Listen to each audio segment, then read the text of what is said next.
संबोधन दे रहे हैं, क्या कुछ कह रहे हैं वो भी आपको सुनाते हैं। कार्यकर्ताओं ने अपनी जान इस जीत के लिए गवाई है, विचार के लिए गवाई। मैं देश भर में घूमा हूं पार्टी के अध्यक्ष के। केरल और बंगाल इसके अलावे कहीं पर इस प्रकार की क्रूर हिंसा का नग्न तांडव मैंने नहीं देखा है। पहले कम्युनिस्टों ने और फिर टीएमसी ने। मैं आज हृदय के भाव के साथ वो सभी 321 कार्यकर्ताओं के परिवारजनों को देश की करोड़ों करोड़ों जनता की ओर से और भारतीय जनता पार्टी के करोड़ों कार्यकर्ताओं की ओर से भावपूर्वक नमन करना चाहता हूं। आपके परिवार के स्वजन ने बलिदान देकर हमारे विचार को तो मजबूत किया ही है, हमारी पार्टी को तो आगे बढ़ाया ही है, मगर मैं विश्वास दिलाना चाहता हूं आपके परिवार के स्वजन का वो बलिदान पश्चिम बंगाल की सीमा को भी सुरक्षित कर भारत को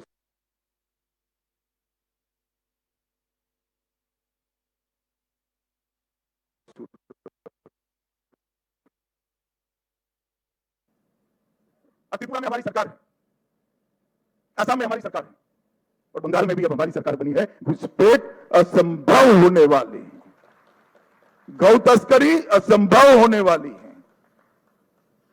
और दृढ़ता के साथ बंगाल सरकार और भारत सरकार इस सीमा को राष्ट्र की सुरक्षा के अभेद किले के अंदर परिवर्तित कर लेगी।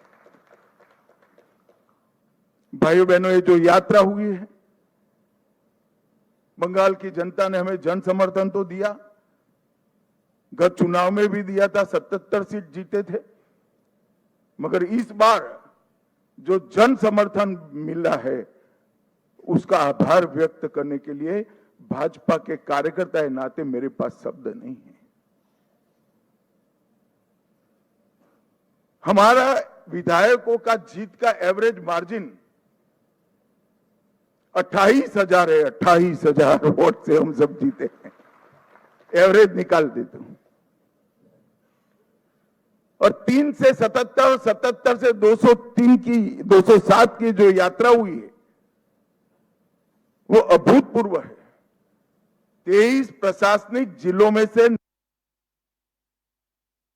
9 जिले ऐसे हैं जहां दीदी का खाता भी नहीं खुला है, सुपड़ा साफ हो गया। मैंने ऐसा प्रचंड जनादेश देखा नहीं है। सरकार परफॉर्म करती है तब तो मिलता है, मगर जहां ऑपोजिशन में है, विरोधी दल के नेता को बोलने का कोई मौका नहीं दिया जाता है, जनता की भावनाओं को उजागर करने का मौका नहीं दिया जाता है, वहां पर 9 जिलों में शून्य सत्ताधारी दल का एक केवल और केवल ईश्वर और बंगाल की जनता की कृपा है। जब चलता था तब चुनाव आयोग पर ढेर सारे सवाल उठाए गए, न केवल टीएमसी, इनके सभी साथियों के द्वारा उठाए गए। मैं आज उन्हीं लोगों को बड़ी विनम्रता से पूछना चाहता हूं कि बंगाल में 93% मतदान हुआ है, जो आजादी के बाद सबसे ज्यादा है, और एक भी कंप्लेंट टीएमसी की ओर से छापा मारने की नहीं है, बूथ कैप्चरिंग की नहीं है, एक भी नहीं है। 93% मतदान हुआ है और जहां सैकड़ों लाशें गिरती थी चुनाव के वक्त, वो राज्य के अंदर एक भी मृत्यु के बगैर दोनों चरण समाप्त हुए हैं। मैं आज चुनाव आयोग के तहत काम करने वाले सभी सुरक्षा बलों को, बंगाल सरकार के सभी कर्मचारियों को और बंगाल पुलिस को भी हृदयपूर्वक अभिनंदन देना चाहता हूं कि आपने जो काम किया है इससे विश्व भर में लोकतंत्र का मैसेज गया है। 23 जिलों में से 20 जिलों में भाजपा, नंबर 1 पार्टी बनी है। एक भी जिला ऐसा नहीं है जहां हमारा विधायक नहीं है।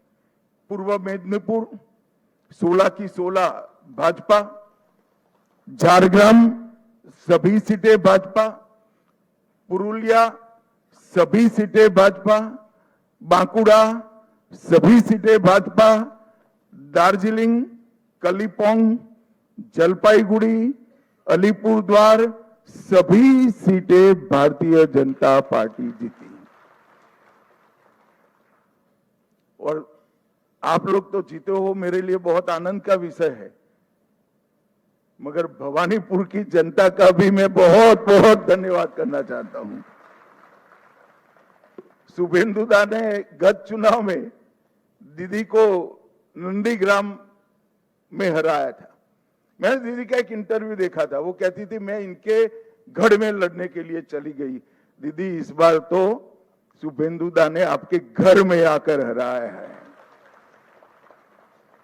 मैं भवानीपुर की जनता का भी बहुत बहुत हृदयपूर्वक धन्यवाद करना चाहता हूं। मित्रों, इस जीत का महत्व भारतीय जनता पार्टी के लिए पार्टी के विस्तार तक सीमित नहीं।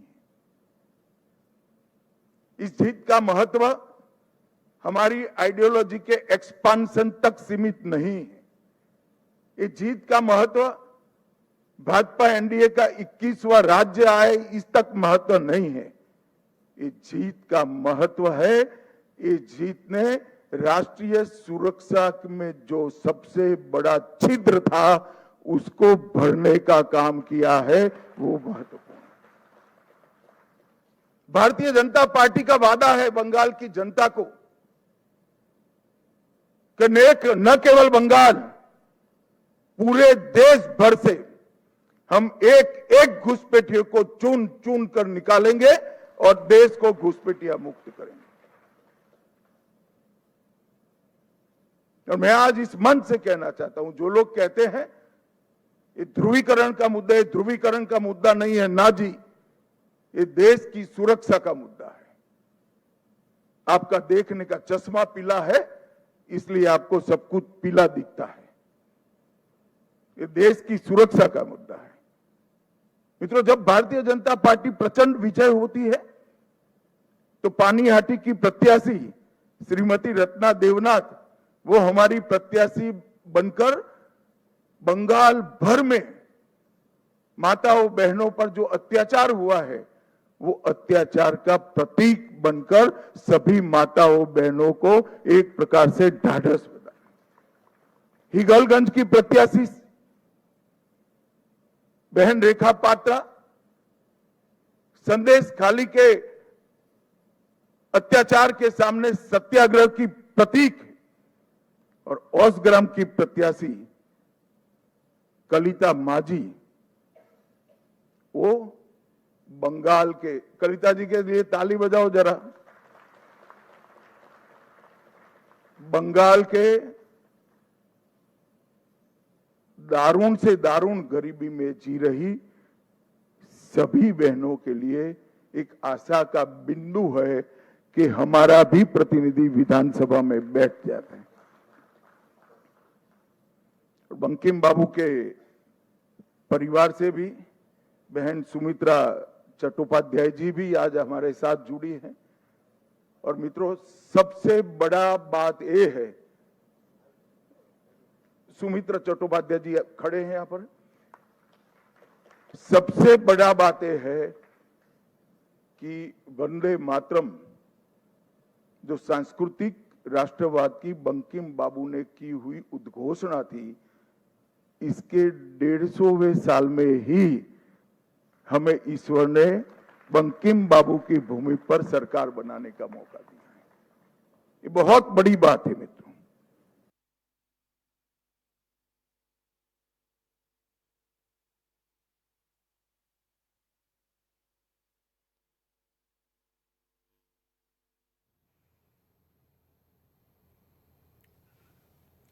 तो देखा गया कि किस तरीके से गृह मंत्री अमित शाह अपना संबोधन देते नजर आए और देखिए सीधे तौर पर कहीं ना कहीं आज एक बार फिर से वो पश्चिम बंगाल की जनता को आभार जताते नजर आए। उन्होंने धन्यवाद किया है पश्चिम बंगाल की जनता को और भवानीपुर के लोगों को खास तौर पर उन्होंने धन्यवाद किया। और देखिए सीधे तौर पर अगर बात की जाए आज अमित शाह किस तरीके से फिर एक मुद्दे को उठाते नजर आए जो लगातार कहीं ना कहीं पश्चिम बंगाल में भी एक मुद्दा लेकर चल रही थी बीजेपी, वो है अवैध घुसपैठियों का मुद्दा। और एक बार फिर से देखिए आज अवैध घुसपैठियों के मुद्दे पर अमित शाह बोलते नजर आए और अमित शाह ने सीधे तौर पर कहा कि सिर्फ पश्चिम बंगाल में ही हम नहीं अवैध घुसपैठियों को बाहर करके दिखाएंगे बल्कि पूरे देश से एक एक जो घुसपैठिया है हम उसको बाहर करेंगे। और हमारे साथ एक बार फिर से हमारी सहयोगी अदिति जुड़ चुकी है न्यूज रूम से लाइव। अदिति, देखा गया अमित शाह अपना संबोधन दे रहे थे और एक बार फिर से देखिए सबसे पहले तो उन्होंने पश्चिम बंगाल की जनता का धन्यवाद किया, भवानीपुर की जनता का खास तौर पर धन्यवाद किया और अवैध घुसपैठिए का जो मुद्दा लेकर चलती नजर आ रही थी बीजेपी, आज एक बार फिर से वो मुद्दा उठाया है अमित शाह ने और कहा है कि सिर्फ पश्चिम बंगाल से ही नहीं हम अवैध घुसपैठियों को बाहर करेंगे बल्कि पूरे देश से जो एक एक घुसपैठिया है वो हम बाहर करके दिखाएंगे। बिल्कुल प्रिया, देखिए अवैध घुसपैठियों का जो मुद्दा था वो बहुत बड़ा था और गृह मंत्री अमित शाह की अगर बात की जाए तो उन्होंने ताबड़तोड़ जितनी भी रैलियां की, चुनाव प्रचार किया, उसमें वो एक ही संकल्प को बार बार दोहराते हुए देखे गए। अवैध घुसपैठियों को लेकर भारतीय जनता पार्टी लगातार टीएमसी पर हमलावर रही और ये वादा, ये मैसेज पहुंचाया जनता तक कि अगर हम सत्ता में आते हैं तो अवैध घुसपैठ जो है वो पश्चिम बंगाल से खत्म हो जाएगा, क्योंकि आपका जो रोजगार है, आपका जो अधिकार है, वो अवैध नागरिक, अवैध घुसपैठिए जो घुसपैठ करके आपके राज्य में घुसे हुए हैं वो छीनने की कोशिश कर रहे हैं। तो कहीं ना कहीं जनता भी उनके जो वादे थे, जो दावे थे, उनसे प्रभावित हुई और उसका साफ नतीजा जो है वो पश्चिम बंगाल के मतदान में भी देखा गया। किस तरीके से बढ़ चढ़कर मतदाताओं ने पार्टिसिपेट किया लोकतंत्र के इस पर्व को। वहीं दूसरी तरफ जब रिजल्ट सामने आए तो उसने भी सभी को हैरान कर दिया, क्योंकि 200 के पार सीटें हासिल करना भारतीय जनता पार्टी ने शायद खुद भी इस बात का अंदाजा नहीं लगाया होगा कि इतना बड़ा जनादेश बीजेपी के खाते में, अकाउंट में जाएगा। वहीं बात अगर शुभेंदु अधिकारी की जाए प्रिया, तो जो कद देश की राजनीति में, राष्ट्रीय राजनीति में गृह मंत्री अमित शाह का है, वैसा ही ठीक कद पश्चिम बंगाल की राजनीति में, सियासत में अगर बात की जाए तो शुभेंदु अधिकारी का भी माना जाता है। इसके पीछे एक बड़ी वजह ये भी है प्रिया कि 2020 में शुभेंदु अधिकारी टीएमसी का दामन छोड़कर कमल हाथ में थामते हैं और उसके पीछे की जो वजह थी प्रिया वो बहुत बड़ी थी। अभिषेक बनर्जी के साथ उनकी अनबन होती है, ममता बनर्जी उन्हें वो शायद उतना ज्यादा आश्वासन में नहीं ले पाती हैं, जिसकी वजह से उन्होंने ममता बनर्जी की पार्टी छोड़कर बीजेपी का दामन थामा और यहीं पर ममता बनर्जी ने एक बहुत बड़ी गलती कर दी। शुभेंदु अधिकारी भारतीय जनता पार्टी में शामिल होते हैं। 2021 के चुनावों की बात की जाए 77 सीटों पर काबिज होती है बीजेपी, जो 3 सीटों पर थी उस वक्त। 3 से 77 का सफर और सीधे 77 से 207 का सफर, इसमें शुभेंदु अधिकारी ने बिल्कुल अदिति, लेकिन देखिए अगर बात की जाए सूबे के मुखिया योगी आदित्यनाथ की तो बहुत बड़ा रोल कहीं ना कहीं पश्चिम बंगाल में बीजेपी की जीत में योगी आदित्यनाथ का भी देखने को मिला है। और वो एक तस्वीर भी हमने देखी जो लगातार चर्चा का विषय बिल्कुल रही है जब वो पहुंचते हैं मंच पर और कैसे जो शुभेंदु अधिकारी है वो उनके पैर छूते हुए नजर आते हैं। हालांकि विपक्ष ने बिल्कुल इसको एक बहुत बड़ा मुद्दा जरूर बना दिया था, लेकिन आज जो वो तस्वीर है वो बिल्कुल कहीं ना कहीं चर्चा का विषय देखी जा रही है। अदिति, के मुखिया के पैरों में किस तरीके से उन्होंने दंडवत प्रणाम किया था प्रिया, और उसी वक्त ये तस्वीर काफी ज्यादा चर्चा बटोर रही थी। ये माना जा रहा था कि जिस यूपी मॉडल की बात मुख्यमंत्री योगी आदित्यनाथ ने पश्चिम बंगाल की धरती पर की है, उसी मॉडल को आगे बढ़ाएंगे पश्चिम बंगाल की धरती पर। शुभेंदु अधिकारी किस तरीके से उन्होंने दंडवत प्रणाम किया था सीएम योगी आदित्यनाथ को और लगातार सनातन धर्म को लेकर, हिंदुत्व को लेकर उसके परचम बरदार जो है वो बने रहे शुभेंदु अधिकारी। और यही वजह रही कि देखिए बीते चुनाव की अगर बात की जाए तो नंदीग्राम सीट पर बड़ी अंतर से मात दी थी ममता बनर्जी को, सिटिंग मुख्यमंत्री को। और इस बार के चुनाव में भी अगर देखा जाए तो भवानीपुर सीट पर चैलेंज दिया था ममता बनर्जी को, खुला चैलेंज था शुभेंदु अधिकारी का, जिसे ममता बनर्जी ने एक्सेप्ट भी किया। भवानीपुर सीट जो ममता बनर्जी के लिए बेहद खास सीट मानी जाती थी लहजे से उनके, लेकिन बावजूद इसके देखिए 15,000 से ज्यादा मतों से करारी मात दी शुभेंदु अधिकारी ने। यही वजह है शायद प्रिया की भारतीय जनता पार्टी का जो भरोसा है शुभेंदु अधिकारी पर वो और अधिक मजबूत हो गया और भारतीय जनता पार्टी का जो मंत्र है उसको आगे लेकर चलने की जिम्मेदारी शुभेंदु अधिकारी के ऊपर है। बिल्कुल ठीक है, बहुत बहुत धन्यवाद आपका हमारे साथ जुड़ने के लिए और तमाम जानकारियां साझा करने के लिए। तो आज देखिए सीएम का ऐलान हो चुका है, शुभेंदु अधिकारी जो है वो पश्चिम बंगाल के नए मुख्यमंत्री होंगे। और देखिए अगर बात की जाए तो ये तस्वीर जो इस वक्त आप देख रहे हैं स्क्रीन पर, काफी चर्चा बटोरती है तस्वीर नजर आ रही है, क्योंकि सीएम योगी आदित्यनाथ की अगर बात करें काफी हाई स्ट्राइक रेट उनका देखने को मिला है पश्चिम बंगाल में। जो बीजेपी को एक बड़ी जीत हासिल हुई है, कहीं ना कहीं एक बहुत बड़ी भूमिका उसमें देखा गया सीएम योगी आदित्यनाथ की भी बिल्कुल नजर आई। 22 सीटों पर देखा गया कैसे उन्होंने जनसभाएं की और 19 पर जो जीत है वो बीजेपी को मिली है। तो कहीं ना कहीं जो योगी मॉडल की बात की जाती है, जिस तरीके से वो पहुंचते हैं और कहा जाता है कि चाहे वो बुलडोजर नीति की बात हो, चाहे वो योगी मॉडल की बात हो, पश्चिम बंगाल में भी जो वो एक छवि है वो देखने को मिलेगी और शुभेंदु अधिकारी जो है वो उसी योगी मॉडल को बिल्कुल अपनाएंगे पश्चिम बंगाल में।